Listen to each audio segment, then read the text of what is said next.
അത്യുന്നതങ്ങളിൽ ദൈവത്തിന് സ്തുതി, ഭൂമിയിൽ സന്മനസ്സുള്ളവർക്ക് സമാധാനം. മാലാഖമാരുടെ മംഗളഗാനം ഇല്ലാതെ എന്ത് ക്രിസ്മസ്. തിരുപ്പിറവിക്ക് ആശംസകൾ ഒരുക്കിക്കൊണ്ട് മാലാഖമാർ പൊഴിച്ച ഈ മംഗളഗാനത്തെക്കുറിച്ച് പറയുമ്പോഴൊക്കെ മാലാഖ കൂട്ടത്തിലെ ഒരു കുഞ്ഞു മാലാഖയെക്കുറിച്ചുള്ള ഐതിഹ്യ കഥ ഓർമ്മയിൽ വരും.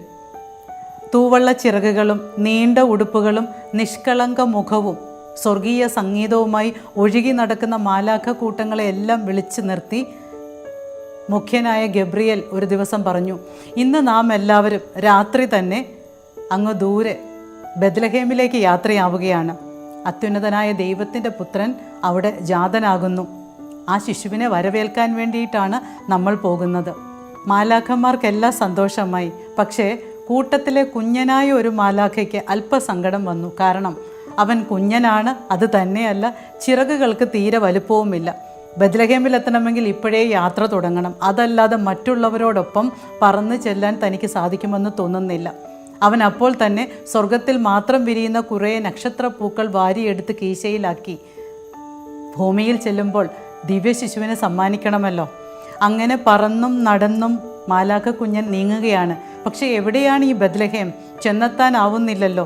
പോകുന്ന വഴി ഒരു കൊച്ചു വീടിൻ്റെ വരാന്തയിൽ നിന്ന് കരച്ചിൽ കേട്ട് അവൻ എത്തി നോക്കുമ്പോഴേക്കും ഒരമ്മ അസുഖബാധിതനായ തൻ്റെ കുഞ്ഞിനെ മടിയിൽ കിടത്തി കരയുകയാണ്. കുഞ്ഞിന് വല്ലാത്ത പനിയുമുണ്ട്.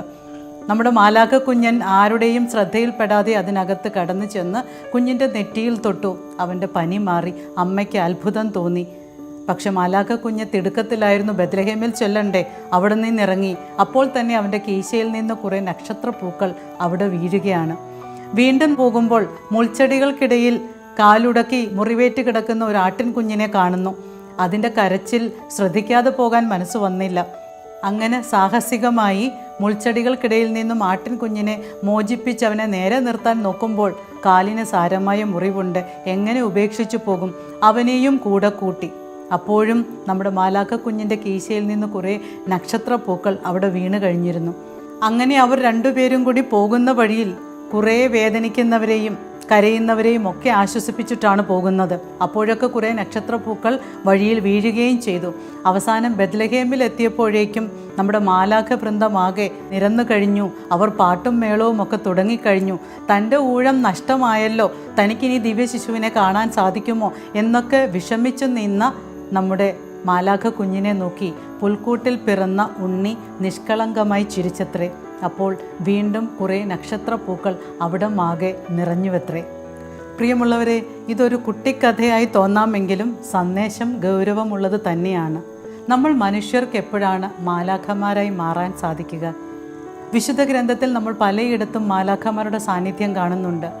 യോഹന്നാൻ്റെ ജനനത്തെക്കുറിച്ച് അറിയിക്കാൻ, മറിയത്തിൻ്റെ അടുത്ത് മംഗളവാർത്ത അറിയിക്കാൻ, ജോസഫിൻ്റെ അടുത്ത് സ്വപ്നത്തിൽ മുന്നറിയിപ്പ് നൽകാനൊക്കെ മാലാഖമാരെത്തുന്നുണ്ട്. അവിടെയൊക്കെ അവർ സമാധാനത്തിൻ്റെ ദൂതരാണ്, നല്ല വാർത്ത അറിയിക്കുന്നവരാണ്. നമ്മളുമൊക്കെ മാലാഖമാരെ പോലെ നല്ല വാർത്തകൾ ചുറ്റുമുള്ളവർക്ക് കൊടുക്കുവാൻ കടപ്പെട്ടവരാണ്. നാം നൽകുന്ന വാർത്തകൾ മറ്റുള്ളവരെ വേദനിപ്പിക്കുന്നതാണോ, കരയിക്കുന്നതാണോ, നിരാശയിലേക്ക് തള്ളിയിടുന്നതാണോ, അതോ അവർക്ക് സമാധാനവും പ്രത്യാശയും പകർന്നു കൊടുക്കുന്നതാണോ എന്ന് ആത്മപരിശോധന ചെയ്യുന്നത് നല്ലതാണ്. മാലാഖമാർക്ക് എപ്പോഴും തൂവള്ള ചിറകും വെളുത്ത ഉടുപ്പും തൂവലും ഒക്കെ വേണമെന്ന് യാതൊരു നിർബന്ധവുമില്ല. കർമ്മങ്ങളിലൂടെ പ്രകാശം പരത്തുന്നവരായിരിക്കണം യഥാർത്ഥ മാലാഖമാർ. ശരിയല്ലേ?